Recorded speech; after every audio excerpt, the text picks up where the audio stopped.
studio SEM1. Studio SEM1 itu ada tak belajar berkaitan dengan jalan tempatan, jalan susul, hierarchy of road, ada tak belajar? Ada. Ada kan? Dan pendekatan tu yang kita tunjuk tu adalah lebih kepada apa the realities dekat luar lah. Sepatutnya kalau ikutkan kepada, kalau tak ada pandemik ni, kita akan bawa you keluar, pergi ke taman-taman perumahan untuk exposekan you dengan lebar jalan, fungsi jalan dan sebagainya. Tapi dah pandemik ni kita tak boleh nak bawa you keluar lah, tapi boleh you faham lah jalan-jalan tu macam mana dia punya hierarchy dia, right? Okay, so dalam bab ni kita akan belajar bagaimana kita nak mereka bentuk jalan dari segi kelebaran, persimpangan, right? Yang betul lah. Okay, so kita akan tengok juga hierarchy jalan, right? Okay, so dalam kita nak membina jalan atau merancang jalan, perancang bandar dan juga engineer yang terlibat tu perlulah memastikan ada 5 komponen ni. 5 komponen, right? So yang komponen pertama, yang bila kita nak buat satu jalan, nak merancang satu jalan tu, benda tu mestilah datangnya daripada isu. Isu contohnya kesesakan. Kesesakan, right? Mungkin kenderaan tak boleh nak masuk simpang. Maksudnya adakah keperluan traffic light dekat situ? Contohnya lagi, mungkin dah tak sesuai traffic light, kena buat cara lain pula. So dekat situ macam dia nyatakan kat sini, aspiration of stakeholders tu adalah pengguna. Pengguna jalan raya. Kalau dalam bahasa Melayunya, stakeholder ni adalah apa? Stakeholder? Pemegang taruh. Pemegang taruh ni pelanggan. So jalan raya ni pelanggannya adalah pengguna. Kalau kedai makan, pemegang taruhnya orang pelanggan. Kalau politeknik ni stakeholder dia student. Macam itulah orang yang pemegang taruh terhadap servis yang kita beri. So aspiration tu apa kehendak dia orang. So benda tu dia tak boleh datangnya tiba-tiba je daripada planner start. Melainkan kalau projek tu projek yang bandar baru. Tapi kalau dah andai kata benda tu dah kawasan di tepi bina, kawasan yang dah develop, so datangnya daripada pandangan orang awam. Tapi ada juga yang bukan kawasan bandar. Contohnya kalau kamu dengar projek jalan Borneo, Pen Borneo, ni Eugene tahulah kot, akan sampai kat tempat dia kan. So kita tengok ni kat Pen Borneo. Ni Point Borneo punya perancangan jalan, right? So ini adalah kehendak orang belah Borneo. Kita di Semenanjung ni kita ada highway kita sendiri kan, kita ada highway kita sendiri, so tak ada masalah dari segi banyak rangkaian jalan raya highway di Semenanjung. Contohnya daripada Lebuh Raya Utara Selatan dan sebagainya, kita banyak, tak jadi isu, right? Tapi di belah Borneo tak ada lagi highway yang setaraf dengan Semenanjung. So ini adalah juga kehendak oleh penduduk di Borneo supaya satu jalan raya yang berkualiti yang menghubungkan Sarawak hinggalah ke Sabah. So sekarang ni saya ada kawan saya yang tinggal di Miri, bekerja di Kuching. Dia kata lebih kurang 24 jam dia bawa kereta daripada Miri ke Kuching. Manakala daripada Tawau nak ke Kota Kinabalu pun more than 12 hours bawa kereta, sangat jauh, right? So memang sangat jauh lah perjalanan. And then bila adanya highway seperti ini, so akan memendekkan masa perjalanan daripada Sabah hinggalah ke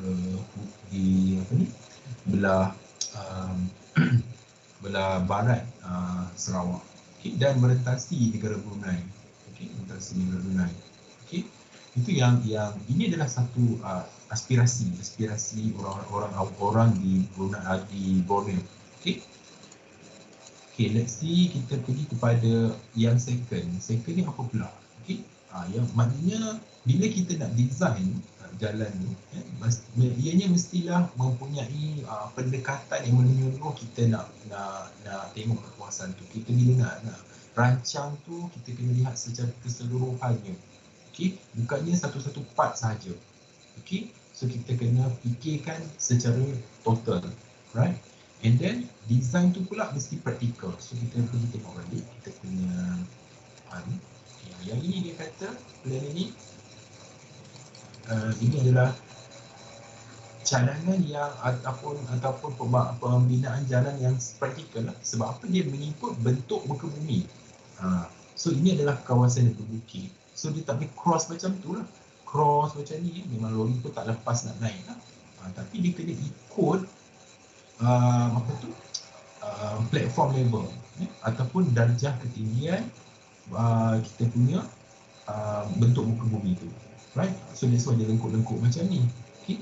Kita di Semenanjung pun ada macam ni, contohnya di Cameron Highland, di Wang Kelian Perlis, ada juga di Jelembu, di Sembilan, dan juga ada juga di belah-belah Sabah pun ada macam ni, di Kundasang dan sebagainya ada macam ni. So ini sangat praktikal. Kalau kita buat jalan macam ni, dia praktikal lah. Dan dia kata tadi, dia perlulah mempunyai pendekatan yang holistik. Holistik tu maksudnya yang menyeluruh. Maksudnya bila dia design ni, dia ambil kira keadaan bentuk muka bumi. Itulah dia ambil kira. So tidak, maknanya akan datang mungkin dari dia dapat meminimalkan kejadian runtuhan tanah dan sebagainya, right? So dia dapat minimalkan, right? Dan minimalkan juga kemalangan berbanding kalau kita cross dia macam ni, right? So dekat situ isu yang kita boleh selesaikan lah, right? Next, kita tengok pula kepada poin yang keempat. Dia kata kita boleh dapatkan kita boleh dapatkan maklum balas. Maklum balas bagaimana design-design kita rancang tadi tu. Maknanya kita dapatkan pandangan daripada orang awam. Okay, bagaimana bagaimana kita nak design ataupun kita nak ambil jenis reka bentuk yang macam mana. Kita pun kena dapatkan pandangan awam juga, right? And then seterusnya dia kata kita perlulah juga melihat kepada elemen-elemen yang bersesuaian dekat site tu. Okey, maknanya tujuan kita nak buat jalan tu, okey, apakah fungsi dia, okey, dan jenis-jenis jalan yang kita nak buat dan apakah outcome kepada projek tu. So kalau kita tengok kepada gambar rajah yang lain, saya tunjuk, okay, this is Rawang bypass, Rawang bypass. So daripada Rawang ke KL ni banyak masalah dari segi jalan lah. So maksudnya penduduk dah terlampau ramai daripada utara Selangor. Okey, maknanya penduduk dah ramai, so mereka ni bekerja di pusat bandar KL ataupun Putrajaya. So kerajaan memikirkan macam mana nak solve problem tu. So kerajaan menyediakan ataupun merancang satu bypass tapi merentasi kawasan hutan. So dekat sini lah yang saya kata tadi, kalau kita tengok pada nota tadi, dia kata apakah tujuan dia. So tujuan dia untuk mengurangkan aliran kesesakan lalu lintas di Rawang hinggalah ke Kuala Lumpur. So fungsi dia pula sama, untuk beri alternatif kepada pengguna. Okay, jenis jalan, kalau kita tengok jenis jalan kat sini, dia adalah highway berbanding Rawang to KL sekarang ni di jalan biasa. Okay, right. Next, dia kata outcome dia adalah apa yang hasil dia yang pengguna dapat. So pengguna dapat memendekkan perjalanan, selesa dalam perjalanan, tak jumpa jam dah.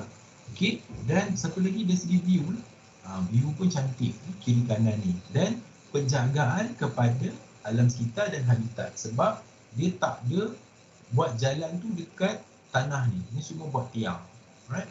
Because of ada habitat fauna dekat sini ataupun haiwan. So haiwan dia boleh cross nak ke kawasan ni, dia boleh cross melalui bawah jambatan, dia tak perlulah nak melintas jalan. Itu yang kita kata kita mengambil kira holistic approach tadi. Itu dalam perancangan tu penting, right? Itu kita nak tengok lah dalam perancangan. So bila you buat besok dalam semester 3, you nak kena buat layout, so you kena fikirkan bila nak design tu kena fikirkan ada 5 perkara penting ni dan juga elemen-elemen kesesuaian yang perlu ada di dia punya layout. Okey. So maksudnya dekat sini dia kata apa ni, bila you design tu jangan mendatangkan isu lah kelak. Maksudnya simpang terlampau dekat, okey, simpang 5, itu you mencipta masalah di masa depan. Okey. Jadi itu yang kena fikirkan, practicality. Macam saya kata tadi, kalau dah simpang 5 macam mana nak praktikal? Okey, dia tak praktikal dah. Next. Okey. Ini kita tengok pula dekat sini dari segi konsep. Konsep ni, ni kita dah share juga yang tadi lah, lebih kepada apa yang kita sharekan tadi dari segi function. Function ni lebih kepada apakah fungsi jalan tadi. Saya kata mungkin dia sebagai bypass. So maksudnya orang boleh menggunakan jalan ni daripada point to point, right? Okay. So maknanya daripada bandar ke bandar ni, itulah fungsinya, right? Safety, itu keselamatan.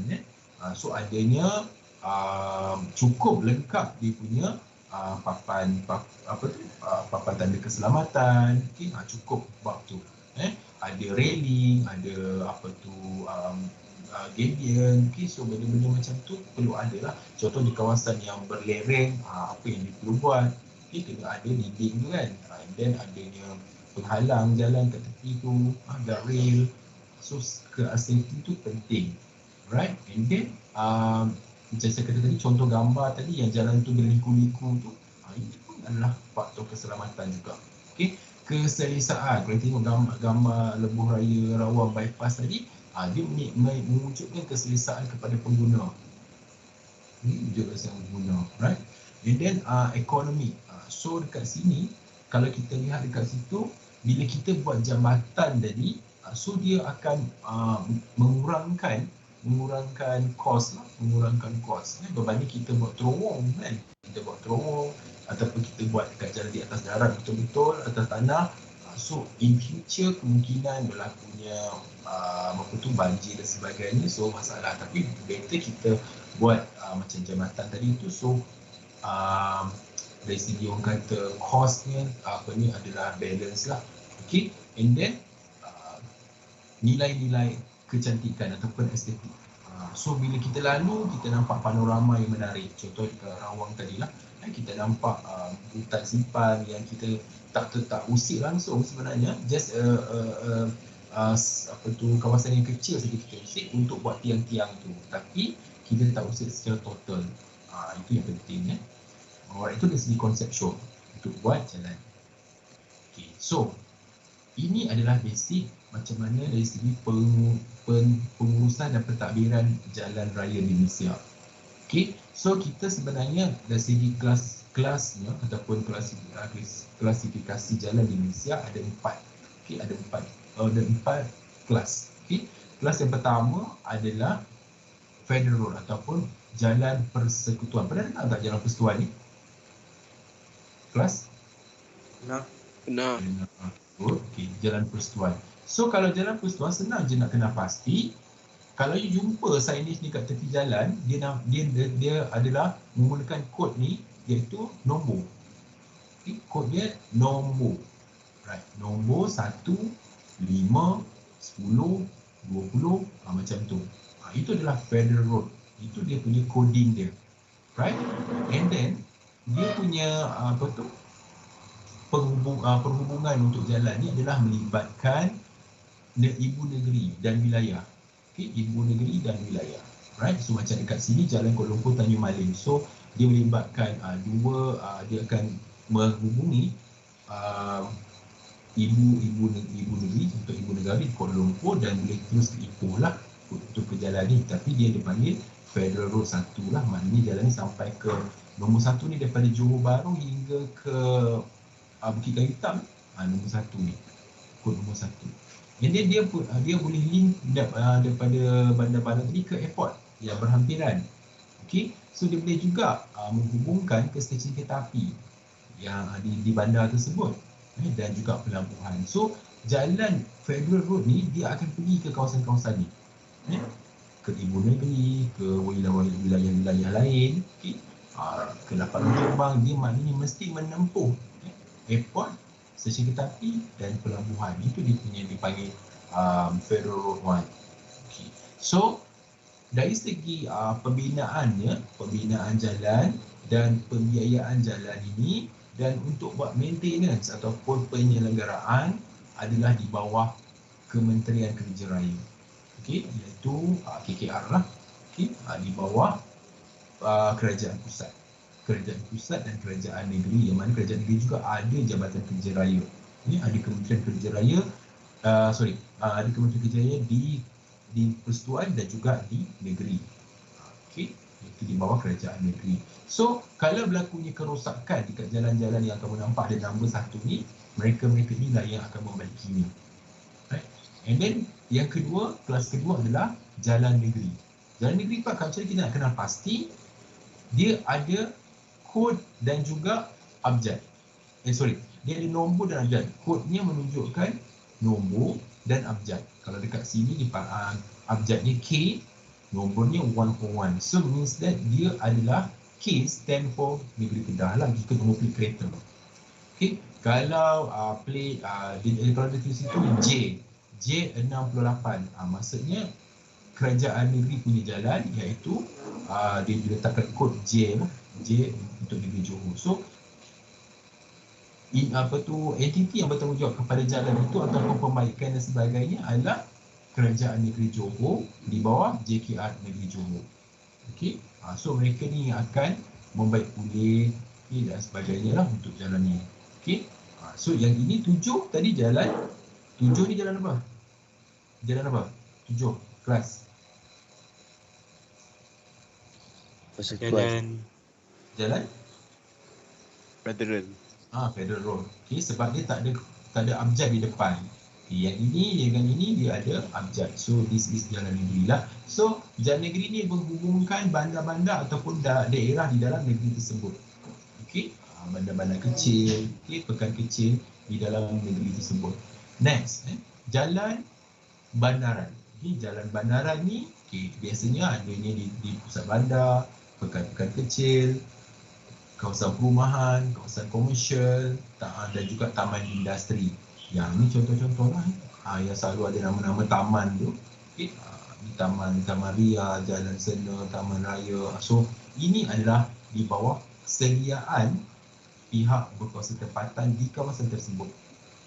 Contohnya kalau kita di Jitra ni adalah di bawah kawal sedia Majlis Bandar Buang Pasir. Kalau tempat you contohnya di siapa yang duduk dekat kebanyakan kamu itu duduk kat KL contoh Kuala Selangor ataupun dekat Puncak Alam. Puncak Alam di bawah mana? Siapa itu duduk Puncak Alam itu? Siapa itu duduk kat Puncak Alam itu? Saya. Okey. Di bawah sediaan PBT mana Puncak Alam?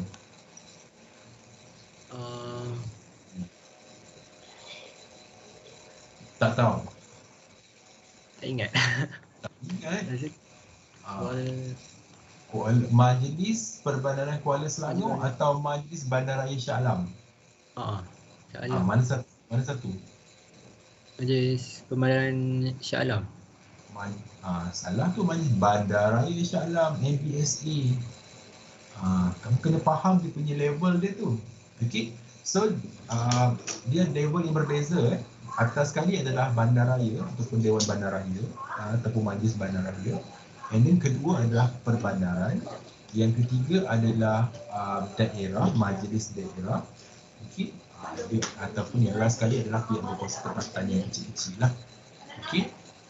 So yang first adalah level pertama bandaraya. Contoh kalau kita kat Malaysia ni banyak juga lah Dewan Bandaraya, Dewan Bandar Kuala Lumpur, MBSA tadi tu, Puncak Alam, MBSJ Subang Jaya, Penang, MBBP, Bandar Pulau Pinang. So itu adalah level local authority ataupun pihak berkuasa tempatan yang paling atas, paling tinggi sekali, sebabnya mereka ini mempunyai tanggungjawab yang lebih berat lah untuk memastikan services tu diberi dengan terbaik. Okay? So kalau majlis daerah ni maksudnya dia orang kata tak berapa banyak duit lah, tak ada bajet sangat untuk buat kerja-kerja pemindahan, tak ada bajet sangat untuk buat services yang terbaik untuk rakyat dia. Tapi kalau bandaraya ni memang kamu boleh compare lah, terutamanya dari segi jalan yang berturut dengan baik, landscape yang cantik, right? Bandar yang menarik. Okay? So itu adalah how to beautify the town centre adalah datangnya daripada local authority itu sendiri. Tapi bila macam majlis daerah tu memang tak mampulah mereka nak mencantikkan bandar, sebab duit mereka pun tak banyak disebabkan cukai yang diperolehi tidaklah sebanyak bandaraya. Okay. Dan jalan seterusnya adalah kategori jalan kampung. Okay, jalan kampung ni kalau kamu tengok dia ada tulisan ini macam ni lah. Okay, penentarapan jalan kampung, satu lagi projek jalan kampung, satu lagi projek barisan nasional contohnya. Okay, so ini adalah jalan-jalan kampung yang asalnya jalan itu mungkin jalan tanah merah ataupun denai, tapi di-upgrade menjadi jalan kampung yang mana dia ada di tar lah, di premix. Okay. Dan ada lagi satu adalah jalan pertanian. Dalam pertanian tu tak melibatkan mana-mana entiti, yang pertanian tu dibuat sendiri oleh tuan tanah. Okay. Tapi dia tak ada premix lah. Okay. So jalan kampung ini boleh dimohon untuk ditar ataupun di-premix melalui pejabat tanah. So kena jumpa DO. DO tu apa? Plus DO tu apa? District office. District officer ataupun pegawai daerah. Kena jumpa pegawai daerah, right? So bila jalan kampung, kalau kamu duduk di kampung, pergi jumpa pegawai daerah nak buat jalan, bukan jumpa majlis perbandaran ataupun majlis daerah. Okey, boleh jumpa dengan pejabat daerah. Mereka ni yang akan tarkan jalan-jalan kat kampung ni ataupun nak buat longkang kat tepi ni, itu pejabat daerah. Okey, tapi kalau kamu duduk di dalam kawasan taman perumahan, kena minta dekat local authority atau pihak berkuasa tempatan bajetnya ataupun mengadu, buat aduan. So channel-channel ni kena betul. Okay, channel-channel kena betul. Okay, jangan tersilap pula you buat aduan, right? Okay, itulah yang ni kamu ni penting juga untuk kamu tahu. Okay. Right.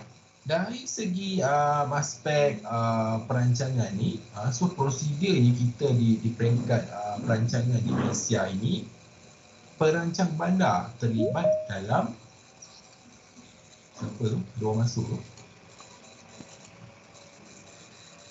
Baru nak masuk.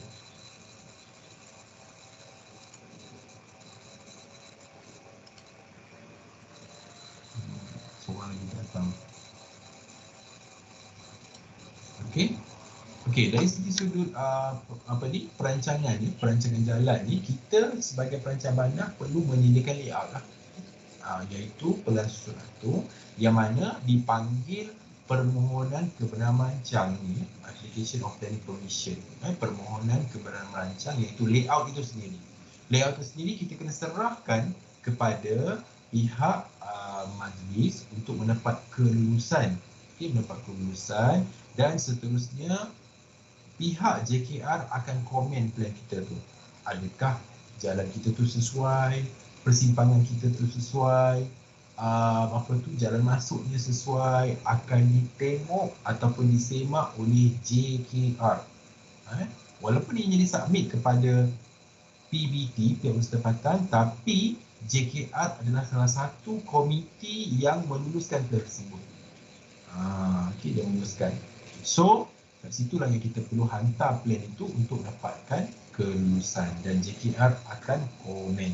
Itu je kerja kita dekat sini. Right? Kita merancang jalan itu. Right? Yang ini dah pergi ke lain lah, itu building plan, ini arkitek, ini dah pergi kepada engineer. Okay, work plan and road and drainage plan ni engineer. Okay, so land matter ni juru ukur. So profession ni adalah berbeza lah. adalah berbeza. Individu-individu yang berkelayakan untuk menyediakan plan-plan ini adalah berbeza. So dia starting dengan juruhukum, surveyor, and then kita as a planner, next one is architect and also engineer, right? So engineer juga akan perlu menyediakan plan, yang lebih detail, tapi bergantung kepada layout kita tadi. Dia tak boleh ubahlah plan tu. So kalau dekat situlah jalannya, engineer kena ikut juga dekat situ jalannya. Cuma dia akan detailkan jalan itu. Contohnya jalan berturap tu berapa meter. Dia dekat tepi longkang tu berapa meter pula. So diorang yang akan buat details. Kita cuma buat reserve jalan saja. Saya akan tunjukkan reserve jalan macam mana. Okay, next. Okay, dari segi hierarki jalan ni, ada dua kategori utama jalan, iaitu jalan luar bandar dan jalan bandar. Okay, so jalan luar bandar ada 5 kategori, iaitu lebuh raya ekspres, lebuh raya sahaja, jalan utama, jalan sekunder dan jalan kecil. Okay, manakala bandar dia di jalan ekspres, tak ada lebuh raya, okay, jalan pengumpul, jalan arteri dan jalan tempatan. Okay. Sebenarnya benda ni adalah berbeza dari segi kelebaran jalan. Okay. Kelebaran jalan. Okay. So ini dia. Okay. Bagaimana kita nak faham? Okay. So dia adalah melibatkan kelebaran jalan. Okay. Yang mana dia bergantung kepada pembangunan yang kita nak buat. Iaitu perumahan, perniagaan atau industri. Okay. So kalau di luar bandar, kalau kita nak merancang lebuh raya ekspres, ni adalah kelebarannya adalah 60 meter, tak boleh kurang, tak boleh lebih. 60 meter lebar dia, bukan panjang tu tak salah berapa kilometer, ratus meter nak buat pun, tapi lebar dia tu make sure 60 meter ataupun 200 feet lah. Okay. So sama untuk perniagaan dan industri. So ianya boleh untuk akses perlulah menggunakan persimpangan bertingkat. Seperti yang kamu jumpa dekat, contoh macam kita ni dekat Jitra ni, nak masuk daripada highway tu ke Polimas kan, tu persimpangan bertingkat lah, tu contoh lah. Okay, ada dia punya jaringan peringkat nasional, iaitu peringkat kita boleh cross banyak negeri, macam PLAS tu. Okay, tapi dia tetap juga menghubungkan kawasan luar bandar, contohnya di Pendang, Gurun, itu semua kawasan luar bandar, tapi kita boleh sampai dengan menggunakan lebuh raya ekspres ni. Begitu juga lebuh raya yang biasa, iaitu keperluannya adalah 40 meter ataupun 132 kaki bagi kawasan perumahan. Yang ini biasanya dia ada 4 lorong lah. Okey, ada 4 lorong. Dia boleh nak buat simpang bertingkat ataupun tak lah. Okey. Tapi ini juga adalah melibatkan jaringan di peringkat nasional, wilayah dan negeri. So, interstate pun boleh. Contohnya, lebuh raya Kulim Batua. Dia melibatkan dua bandar sahaja. Okay, Kulim tu, and then dia boleh pergi ke kawasan-kawasan yang kampung lah, Dinas dan sebagainya tu. Okay, so, tapi dia buat lebuh raya untuk mengurangkan kesesakan daripada Kulim ke Batua. Itu salah satu daripada contoh. Okay. Ini luar bandar.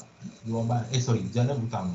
Jalan utama adalah 100 kaki di dalam kawasan perumahan kita nak rancang tu, ataupun dalam kawasan perniagaan ataupun kawasan industri. So 100 meter. Right? So jalan ini akan boleh menghubungkan kepada jalan negeri yang berhampiran. Contoh kita buat taman perumahan. Okay? Taman perumahan, dalam taman perumahan kita tu mestilah adanya jalan utama. Okay, yang utama kena ada dalam kita ni kawasan perumahan tu. Alright. And then jalan sekunder. Jalan sekunder ni adalah 66 kaki lebar dia. Okay. Yang ini dia boleh akses kepada jaringan peringkat daerah lah. Okay. And then jalan kecil 40 kaki untuk perumahan, tapi jalan perniagaan dan industri 66 minimumnya lah. Okay. Yang ini, kalau jalan kecil, kalau kamu belajar dulu, jadi dipanggil sebagai jalan tempatan. Nama sebagai jalan tempatan, boleh dinamakan sebagai itu. Okay. Dan seterusnya, lorong tepi adalah 6 meter, 20 kaki, dan lorong belakang 15 kaki. Tapi sekarang ni dah tak praktikal lah, lorong belakang 15. Sekarang ni semuanya dia dah standardized jadi 20. Okey.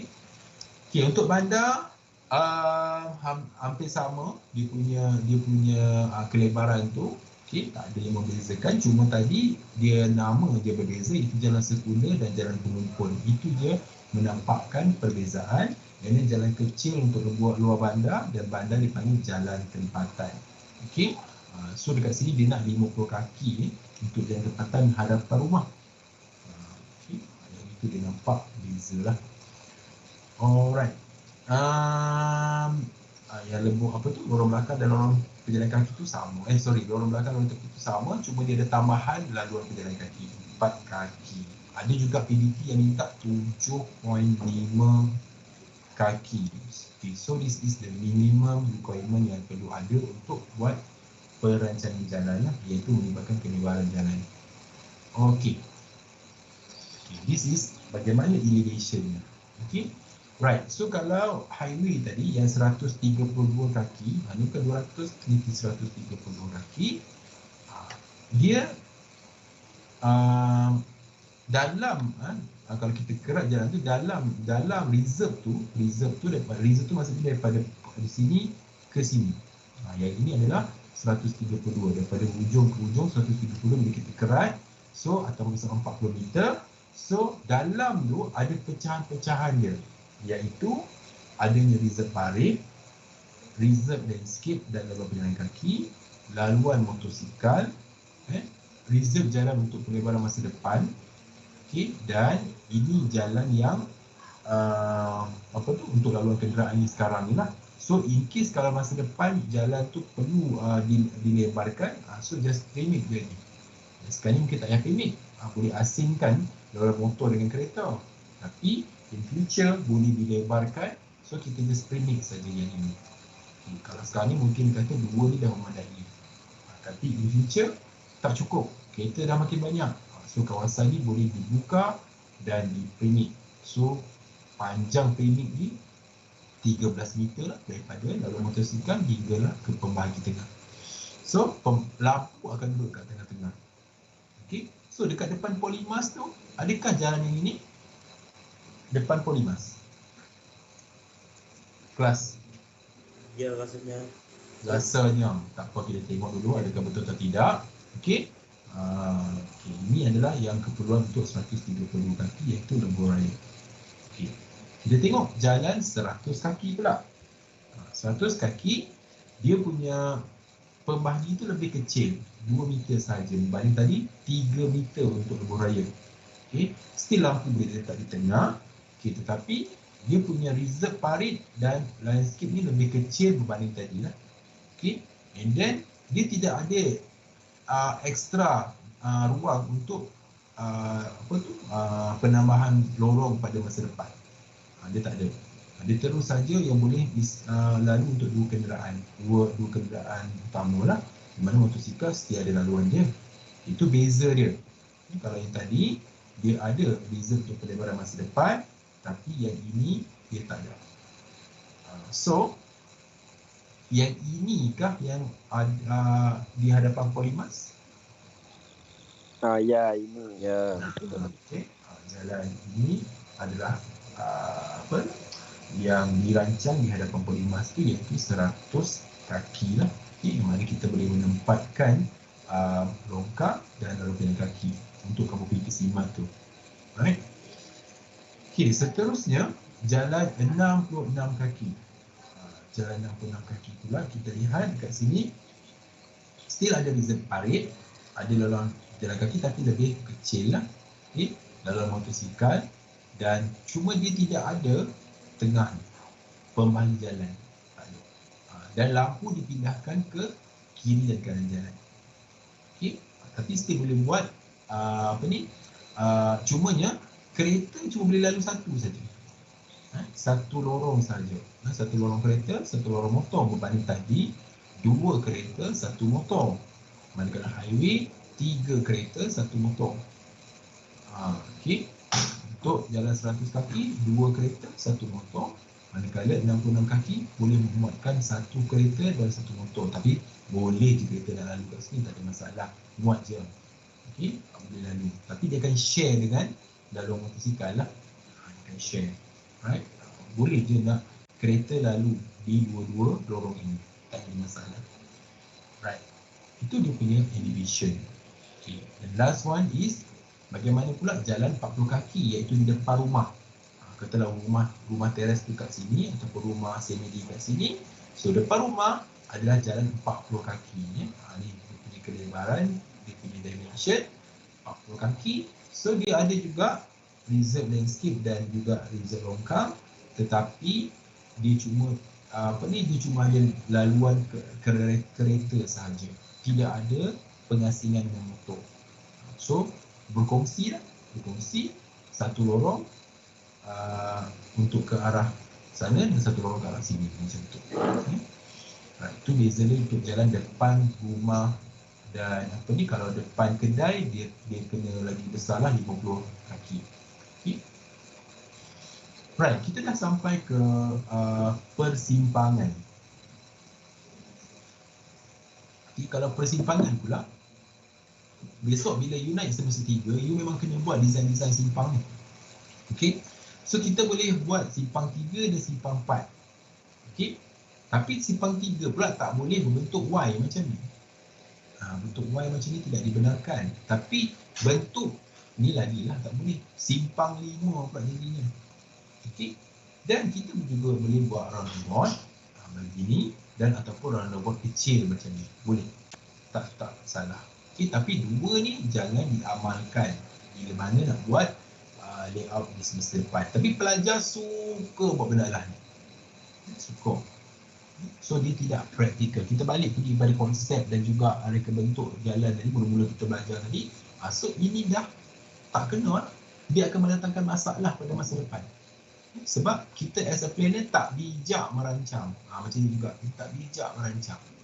Okay. So kita kena buat simpang 3 yang bersudut 90 darjah. Macam tu. Okay, tak nak 85, 70, tak mau. Dia nak 90 darjah. So dia square dekat sini simpang ni. 90 darjah. Okay. Ni pun sama 90 darjah. Simpang 4 90 darjah. Tak nak sengit-sengit. Okay. Pelajar suka buat sengit-sengit. Okay. Tu kita tak mau. Alright. So,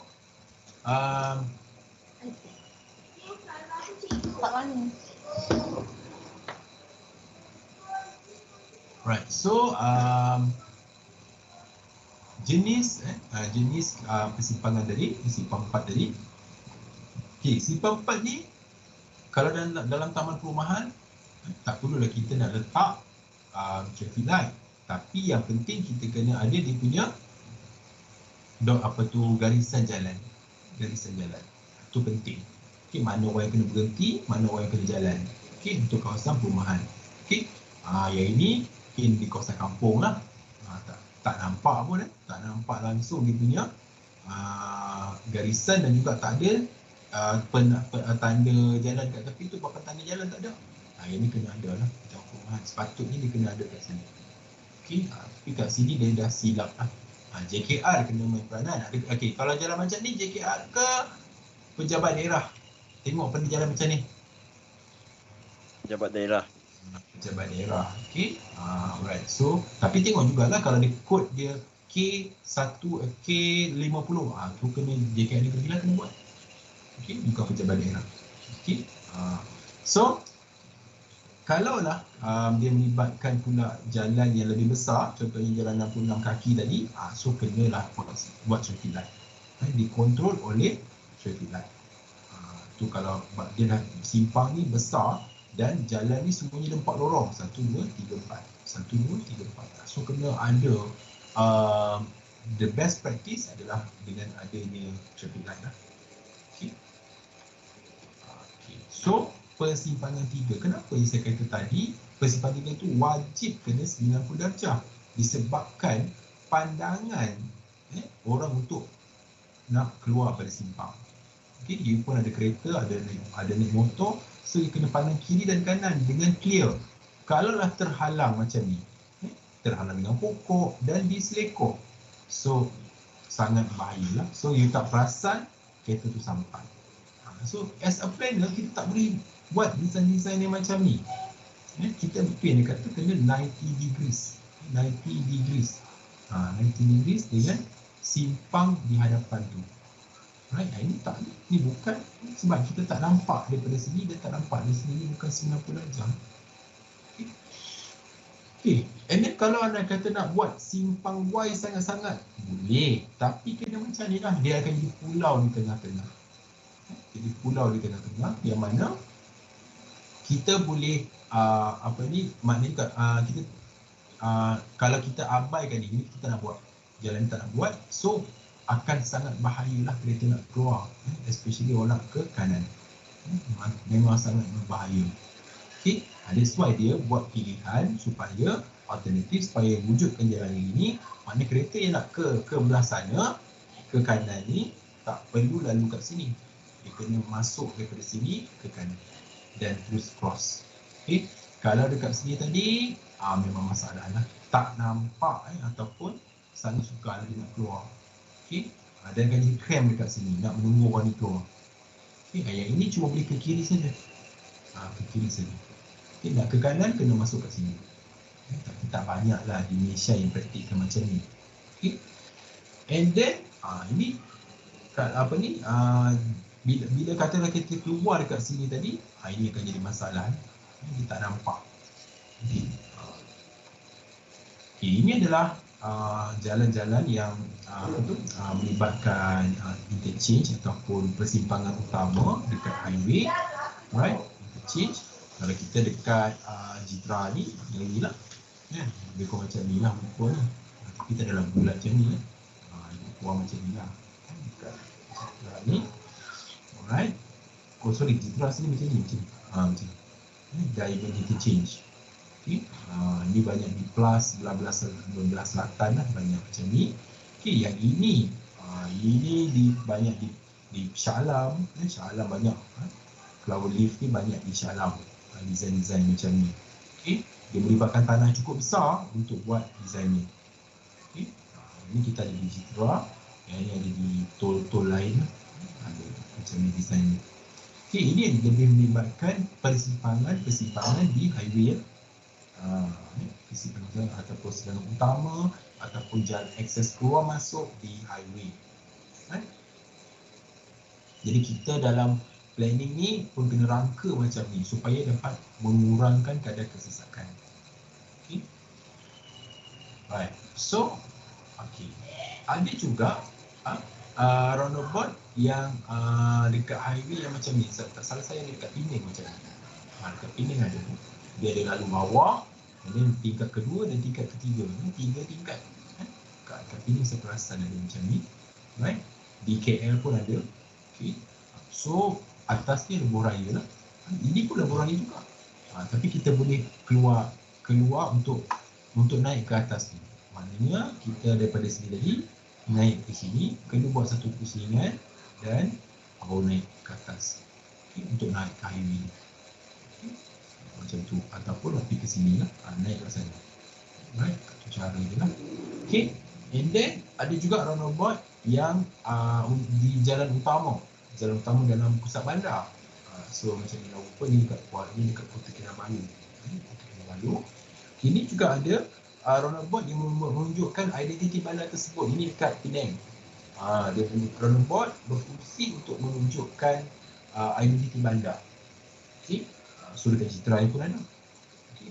So dia nak mengurangkan kesesakan, dia tak nak buat traffic light, dia buat roundabout, tapi roundabout tu dihias dengan identiti bandar tersebut. Okay. Dan ada juga roundabout yang kecil-kecil lah. Dekat pusat perumahan, dekat pejabat, boleh guna juga macam ni. Okay. Roundabout yang kecil-kecil. Okay. Ni yang besar highway, jalan utama, jalan dalam bandar, jalan dalam perumahan. So kena faham, semua tu boleh buat roundabout, tapi dia punya size dia berbeza lah. Macam highway memang radius dia sangat besar. Jalan utama pun juga besar juga radius, tapi di jalan bandaran dan jalan perumahan kecil. Tak perlu besar-besar. Okay.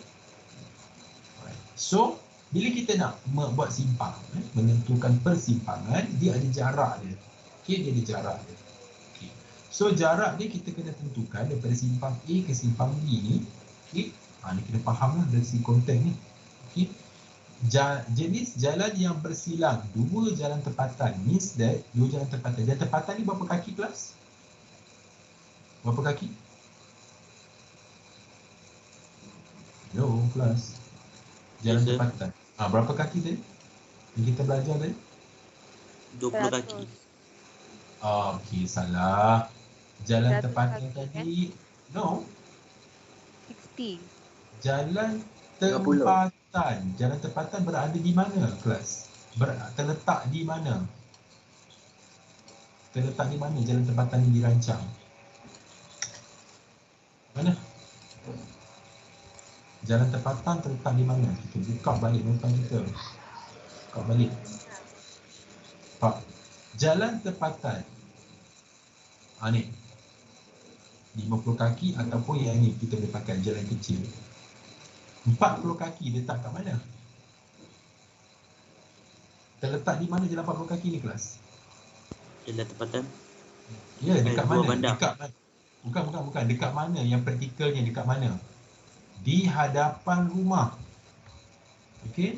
Jalan depan rumah. Okey, saya rasa you all mungkin lagi tak berapa faham. Tak apa, saya tunjukkan macam mana nak baca dia punya kelebaran tu.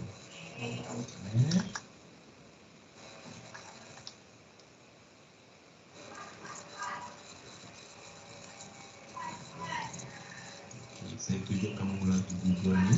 Nak nampak tak kelas kat Google ni? Nampak sir? Nampak sir.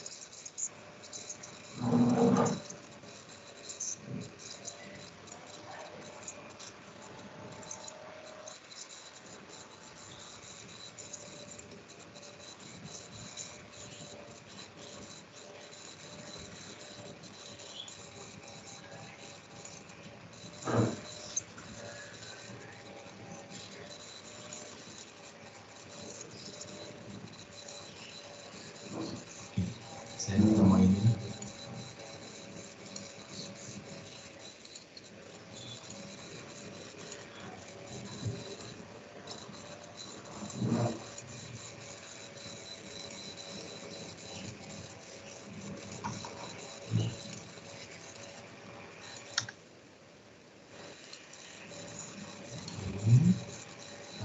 Dan juga saya kena tunjukkan dari segi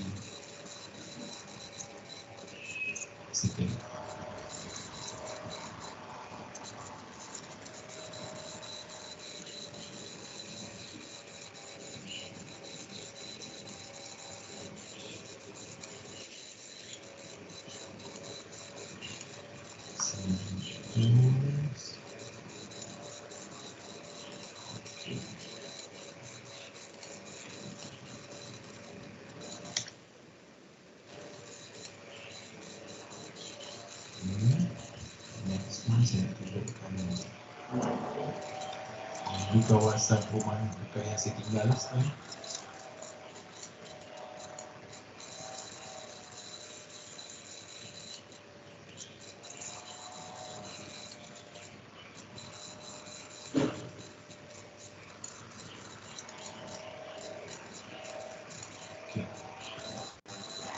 Right, so secara teorinya, tadi kita dah belajar kelebaran jalan.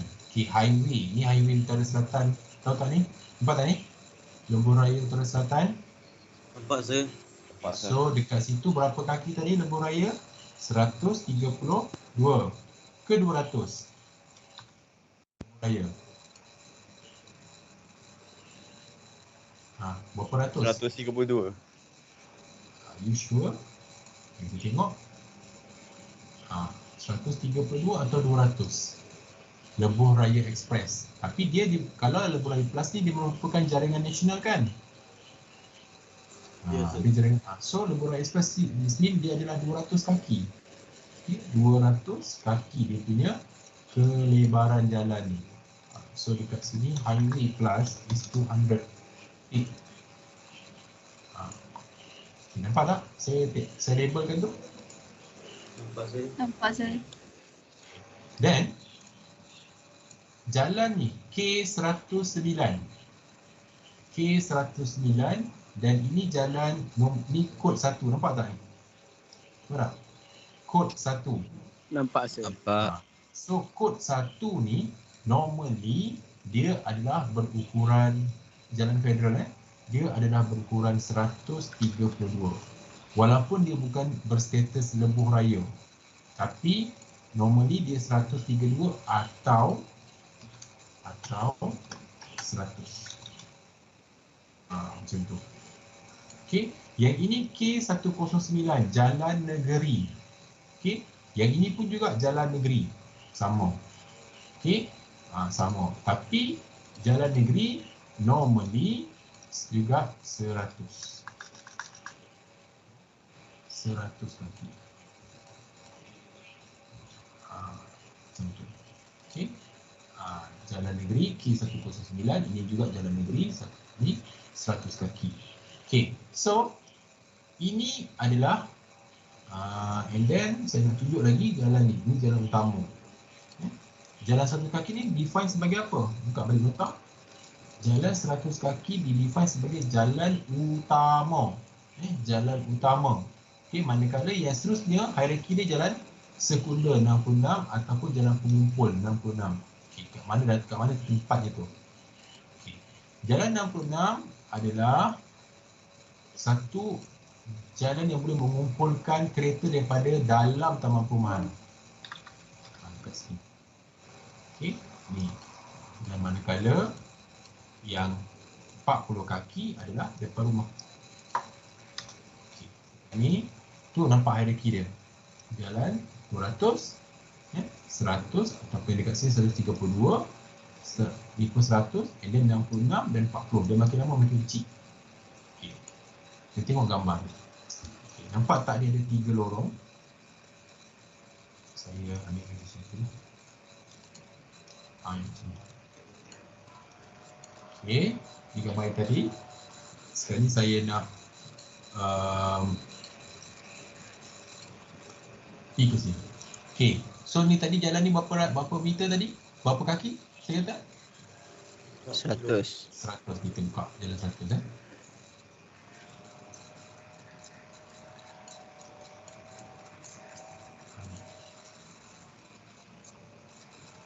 Oh, sorry.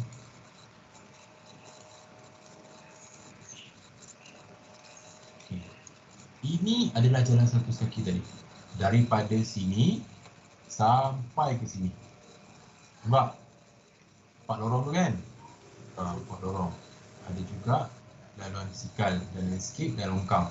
So 100 kaki ni. Ni jalan 100 kaki. Okay. And then dia akan masuk ke jalan susun. Jalan pengumpul. Ni jalan pengumpul dia. Ni jalan pengumpul. Okay, jalan pengumpul lebar dia 66. Daripada sini sampai sini. 66. Nampak tak lebar tu? Dan kalau kita buka balik kita punya nota tadi 66. Boleh tak nak buat lagi jadi 4 lorong? Boleh tak? Kereta dan motor kan? Kereta dan motor. Ini laluan landscape. So kalau kita buka balik kat sini, nampak? Dia boleh lagi buat laluan motor kat tepi ni sebenarnya kan? Tapi kat sini dia share.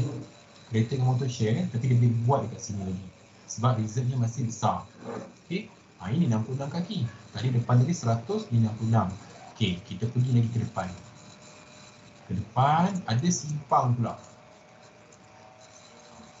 Pergi ke depan ni. Right. Dan jalan ini masuk ke kawasan perumahan. Okay. Yang ini adalah 40 kaki. Ini dinamakan sebagai jalan tempatan. Okay, ini jalan tempatan, ini jalan tempatan. Okay. So, bagaimana istilah pengumpul tu datang? Okay, pengumpul tu datang adalah datangnya, contohnya daripada sini. Okay, ini jalan 66 tadi. Ini 66 tu. Ini 66 tu. Ataupun saya keluarkan ni. Nampak confused. Okay, ini jalan 66 tu. Jalan pengumpul tadi. Kenapa dia dapat diistilah sebagai pengumpul? Sebab kereta yang keluar daripada taman perumahan tu. Katalah rumahnya di sini, dia keluar. Pak, dia berkumpul dekat sini. Kereta daripada sini juga keluar, berkumpul dekat sini. Kereta daripada sini keluar, berkumpul di sini. Di jalan 66 tadi. Itu namanya jalan pengumpul. Dia mengumpulkan kereta-kereta untuk sebelum ke jalan utama. Ini jalan utama yang 100 kaki yang saya tunjuk mulia tadi. Sebelum ke jalan utama. Ni 100 kaki. 100, 66 dan 40. Okey. Itu maksud dia lah. Setakat ni faham tak kelas? Ni dia. Faham. 66, 40, ni 100. Itu dia. Kita punya hierarki jalan. Itu yang kita kena faham. Okay, so bila kita buka ini, dia kata dia nak jarak. Dia nak dia kata jenis jalan yang bersilang. So bersilang ini dengan ini lah.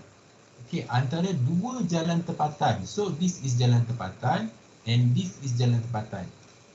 So jarak dia antara ini ke sini adalah 38 meter. Boleh off tak mat siapa yang terbuka ni sebab bising. Okay, right.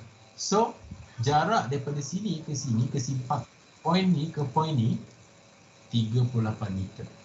Make sure benda itu maksudnya jalan tempatan adalah 40 kaki di sini. 40 kaki di sini. Jalan tempatan dapat jalan depan rumah dan juga di sini juga 40 kaki. Itu maksud dia. Ini jalan depan rumah 40 kaki dan juga ini jalan rumah depan rumah 40 kaki. Dan jaraknya perlu 38 meter dari simpang ni ke simpang ni. Faham tak? Okay. And then dia kata baca pula yang kedua, jalan tempatan dan jalan pengumpul. Jalan pengumpul ni berapa kaki? 60. Jalan pengumpul. Okay, baca pula dekat sini. Dia kata 38 meter sepanjang jalan tempatan. And then 46 meter sepanjang jalan pengumpul. Maksudnya macam mana? Apa maksud dia? Apa maksudnya di sini? Okay, maksudnya kalaulah ini jalan pengumpul, ini jalan pengumpul, ini jalan tempatan, dia kata sepanjang jalan tempatan, bermaksud jalan ini adalah jalan tempatan. Ini tempatan. Okay, so simpang daripada sini ke sini adalah kekal 38 sepanjang tempatan. Tapi kalaulah dekat sini 66, maknanya dia kena lebih panjang. Kena lebih panjang. Itu 46 meter. Maknanya sini 66 bermakna antara dua simpang ini adalah berjarak 46 meter. 40 dengan 66, tapi kat tengah-tengah 66 dia kena 46 meter. Faham tak kelas setakat ni? Boleh faham tak? Okay. Dan senario seterusnya dua jalan pengumpul. So dekat sini juga 66. Dua jalan pengumpul, 66 di sini, 66 di sini. Okay. Dia nak 61 meter jarak point to point. 61 jarak. 61 meter. Okay. Manakala last one is jalan pengumpul dan jalan utama. Jalan utama berapa kaki? 100. Ya, 100. 100. So, jalan pengumpul dan jalan utama 100 kaki, dia nak 92 meter jarak. Faham tak tu guys? Setakat ni. Okay? Okay. So, kena fahamkan, kena baca tables ni, kena faham. Right? So, saya ulang balik. Dua jalan tempatan. Maksudnya dekat sini adalah 40. Sini juga 40. Sini juga 40. Itu yang first one. Okay. Bila 40 sini, 40 sini dan 40 sini, jarak dia daripada point to point atau simpang ke simpang 38 meter. Kita baca yang kedua, jalan tempatan 40 dah. Jalan pengumpul dekat sini 66. Dan sepanjang jalan tempatan, panjang jalan 40. So dia cuma sama juga 38 meter. Tapi yang ini dia kata dia nak jalan pengumpul sepanjang jalan pengumpul ni dia tukar. So dia kena lebih jarak lah, 46 meter. Okay, next one is 66. Dia kata dua-dua jalan pengumpul. Satu jalan pengumpul, dua jalan pengumpul. So dia nak 61 meter jarak. Manakala the last one is jalan pengumpul dan jalan utama. Kat sini 100. So jarak dia 92 meter. Okay, so next semester bila you buat layout, pastikan benda ini diukur. Dan tepat dia punya jarak tu. Di stand depan. Okay. Faham tak tu? Kelas? Faham sir. Good. Sir, Ya. Cuba tanya. yang apa ni, yang jarak offset ni dia start ukur dari mana? Okay. Dia start ukur sebenarnya daripada sini. Ni, nampak tak? Dia sebenarnya salah ni kedudukan dia ni. Sebenarnya dia duduk dekat ni. Sorry lah. Mana mouse Dekat longkang lah sir. Bukan. Dia duduk di tengah jalan. Oh, okey. Mouse saya tak ada gerak. Okay. So dia duduk di tengah jalan. Okay. Maksudnya kalau 66, 33 lah.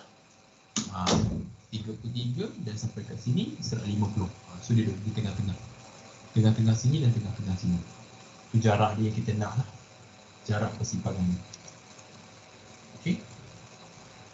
Alright. Next one kita pergi ke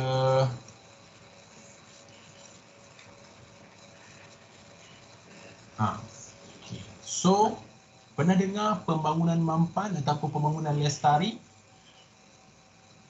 Pernah dengar? Pernah. Pernah dengar. Okay, pembangunan mampan, pembangunan lestari ni maksudnya adalah kita as a planner bila buat pembangunan atau perancangan tu mesti memikirkan in future. Maknanya dalam masa depan kita akan fikirkan kita lasting lah boleh menggunakan sesuatu perkara tu ataupun objek tu ataupun perancangan itu yang mana boleh digunakan oleh kita punya generasi yang seterusnya. Anak cucu kita boleh guna lagi, bukan sampai generasi kita je. Kita boleh, benda tu boleh lasting, boleh digunakan sampai bila-bila. So bila kita nak merancang macam tu, kita kena fikirkan apa kaedah-kaedah yang terbaik untuk memastikan perancangan jangka panjang yang boleh diguna oleh generasi lain. So nowadays kita tak nak galakkan bandar kita ni dipenuhi dengan kenderaan lagi lah. Okay? Jadi kita nak kena galakkan orang berjalan kaki, menggunakan basikal, menggunakan public transport. Itu yang kita nak supaya in future bandar tak cram lagi. Bandar orang kata bersih, tak berhabuk, tak berminyak, tak ada kesesakan. Kita nak in future macam tu. Orang akan berjalan kaki dengan seronoknya di bandar. So bermula hari inilah kita kena buat. So dari segi pengurusan itu yang paling penting. Okay, itu pengurusan paling penting. So dekat situ, okay, ini adalah kaedah-kaedah macam mana nak menguruskan pengangkutan di dalam bandar yang lebih efisien.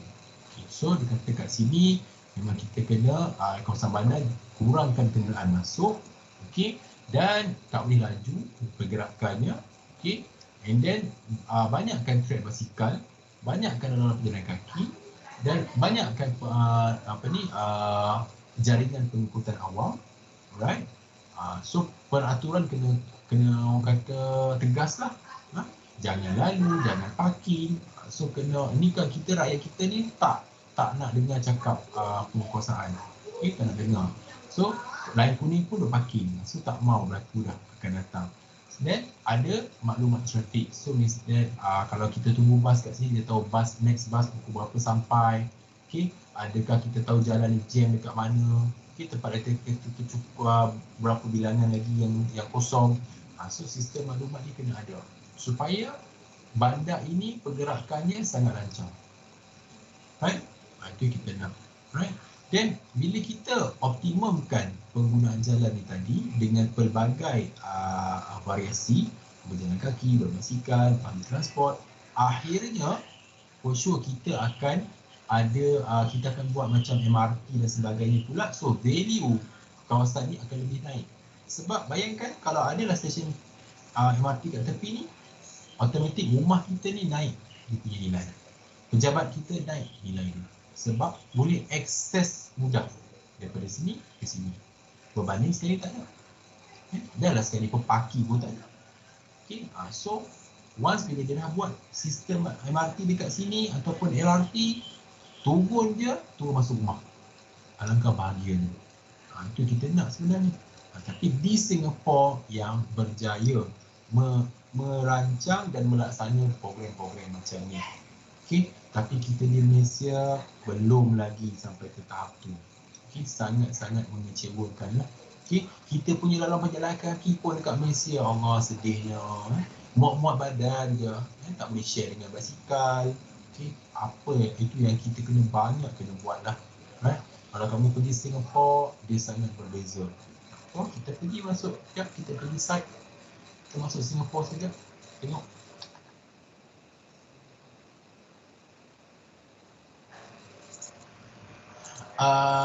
Actually, arwah ayah saya adalah Singaporean dan saya pernah bersekolah di Singapura. Saya nak tunjukkan rumah saya.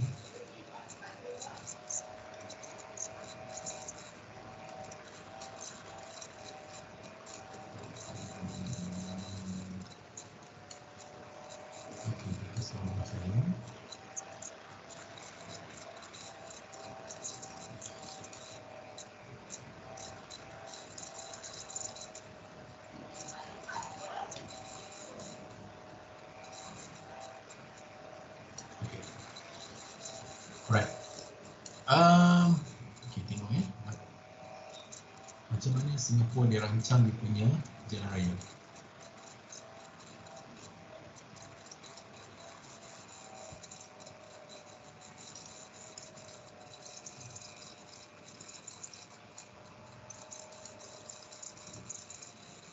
Mudah komputer ni.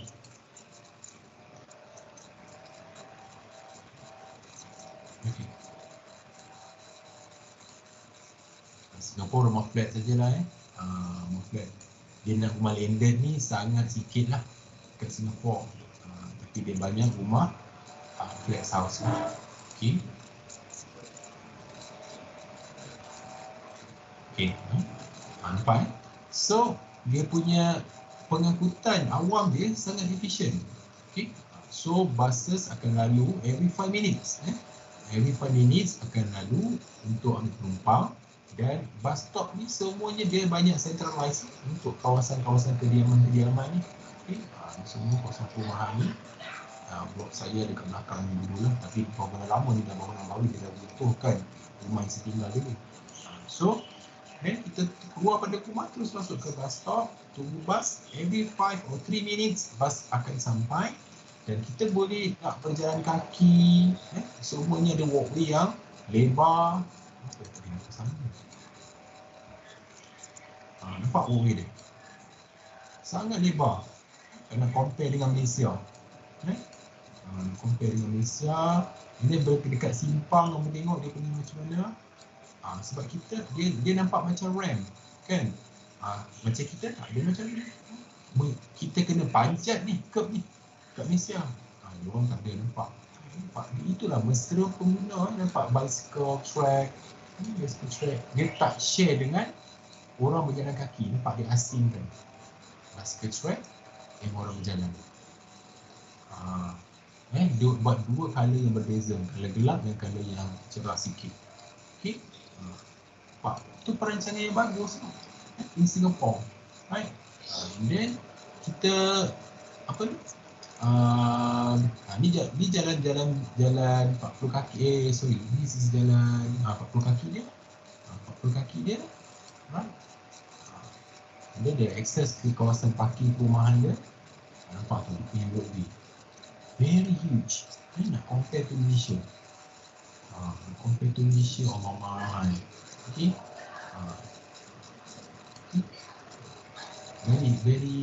Very nice lah. Dia punya planning di Singapore memang sangat best. Okay.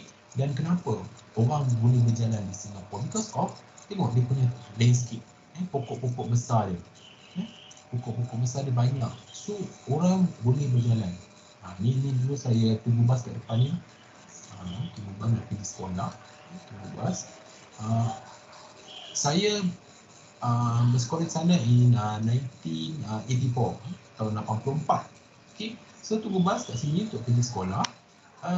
Dan on that time kita dah ada MRT in Singapore. Sedangkan Malaysia MRT tahun 98 nanti Malaysia. So tertinggal hampir 14 years ke belakang Malaysia. Okay. So then dia punya connectivity dengan bas sentiasa ada banyak. Dan connectivity dengan dia punya MRT station tak jauh, hanya a few kilometer, a few minutes dah sampai. A few minutes. Ni sekolah. Okay, sekolah. Right. So ni sekolah menengah. Sekolah menengah depan sikit. Okay. And then kita tengok dia punya how to design dia punya sungai. Sungai dia, ni sungai besar dia, dia nampak dia ada track kiri dan kanan. Ada track kiri dan kanan. Ni sungai dia. Ada track kiri dan kanan ni, how orang nak tunggu, nak melintas, ada ramp. So dia dah sustain, negara ni dia dah sustain lebih awal, dia dah fikir in future. Bayangkan, ini perancangan ni dah masa daripada saya kecil. Masa tahun 84 dah macam ni dah dirancang.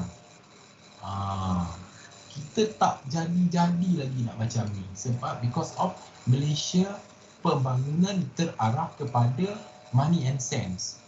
Ringgit and cent, iaitu mementingkan keuntungan semata-mata tapi tak fikirkan for public. Okay. That's Malaysia tak boleh jadi macam ni. Okay, tak boleh jadi. Okay. So this is MRT station. Okay, dekat saja. So banyak stesen ni banyak.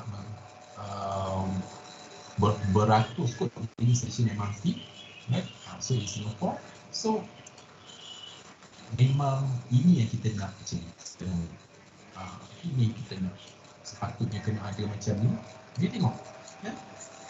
Bas memang sentiasa ada. Macam saya kata tadi lah. Kalau saya nak ke sekolah, tertinggallah bas. Tak risau sebab every 3 minutes bas lalu.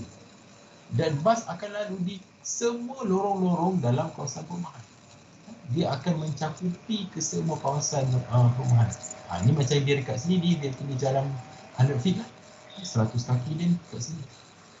Ni 100 kaki dia. So dia nampak dia punya landscape dia macam mana. So dia kata redup untuk berjalan dan menaiki atau menunggang basikal. Inilah sustainable. Ini yang kita nak. Ini yang kita nak sebenarnya. Ini yang kita nak. Compare tu kita punya flat house in Malaysia macam mana? I think tak nampak macam ni. Tak nampak. Flat house in Malaysia tak nampak pun macam ni. Dia punya orang kata bersihnya. Okay. Bersihnya I think jauh ketinggalan lah. Most of thing adalah Singapore citizen dia sangat-sangat berdisiplin. Berdisiplin, tak ada buang sampah. Dia menjaga sangat dia punya disiplin tu because of civic tu dah diajar memang kita daripada sekolah tadika. Okay? Kita daripada sekolah tadika dah diajar civic yang the best, yang terbaik. So automatically kita tak nak buang sampah, semua tak nak. Sebab penguasaan ni pun sangat hebat. Instead kalau orang buang sampah, dia nampak dan itu sama. Di Singapore. Okay. So yang itu yang the best lah, the best yang kita tengok. Itulah yang dapat saya sharekan lah. How to nak jadi bandar yang mampan, sustainable. Dia tengok dia punya hijau. Polimas pun tak macam ni. Isn't it? Betul tak, Kelas? Betul. Polimas pun Kuala Lumpur panas jalan, pokok tak banyak. Tapi sedangkan dekat sini dia cuma ambil semua pokok-pokok ni dia beli daripada Malaysia tau. Beli daripada Malaysia untuk ditanam dekat negara dia. Tapi macam mana pokok tu bersubur berbanding kita. So planning tu penting. Planning tu penting. Nak jadi macam ni bukannya tanam tahun 2 ni. Ini berpuluh tahun nak jadi macam ni. Tapi dia dah well plan. Dia daripada awal dia dah tanam pokok dulu. So dia dah tahulah jalan ni. Dia dah tahu jalan ni berapa lebar dan dia tahu dah reserve tu untuk tanam pokok tu. Okey kelas, faham tak? Okay, I think saya dah habis kita punya topik hari ni. So kita dah cover untuk bab 1 secara total lah. Kita dah cover. Okay, ada persoalan?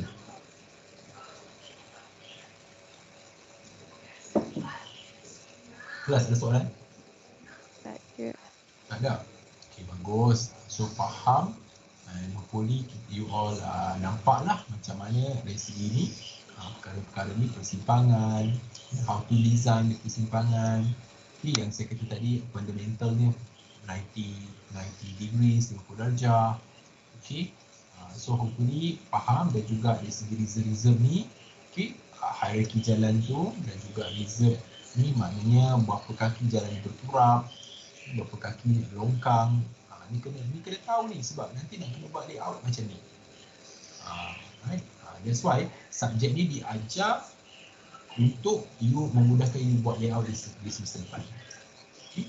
Semua infrastruktur akan diajar untuk you buat memandu you ataupun memudahkan you memahami macam mana nak menyediakan infrastruktur di kawasan-kawasan perancangan bandar baru, perumahan baru, kilang baru, perniagaan baru, pun kena tahu.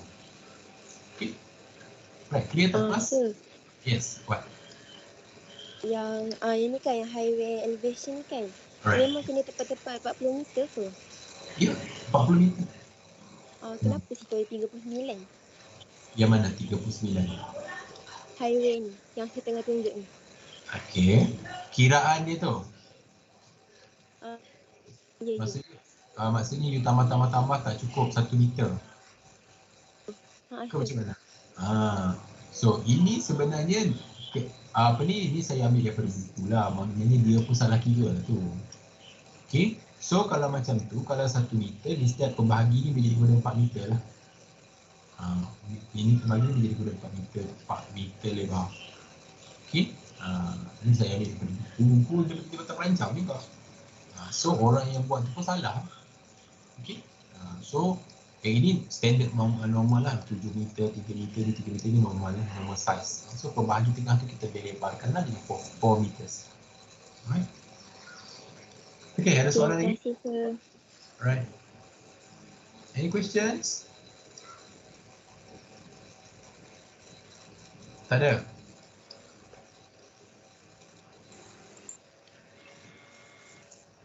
Ada soalan tak lagi? Tiada sir. Tak ada.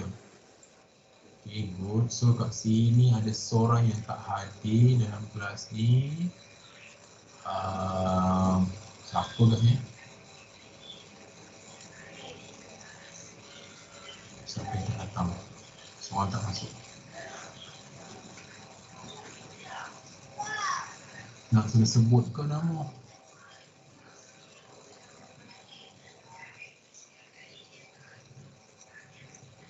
Sekejap ni saya nak ambil attendance. Ada seorang, Sarah Wood, dia pergi ambil vaksin. Sarah Sarah pergi ambil Wood. vaksin. Oh, Sarah Wood. Okay, dia pergi ambil vaksin hari ni. Yes sir. Okay, good. Tak apa.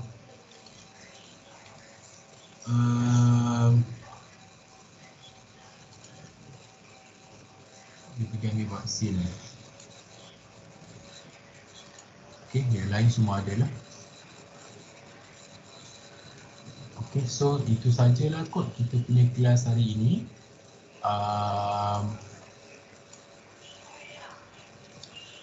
Sarah Wood dah datang.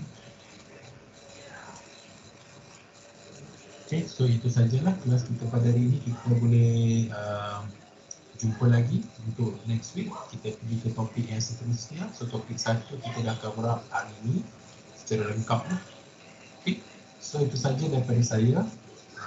Terima kasih banyak-banyak and kita jumpa lagi next week. Okay, thank you. Okay, terima kasih sir. Terima kasih, sir. Terima kasih, sir. Terima kasih, sir. Okay.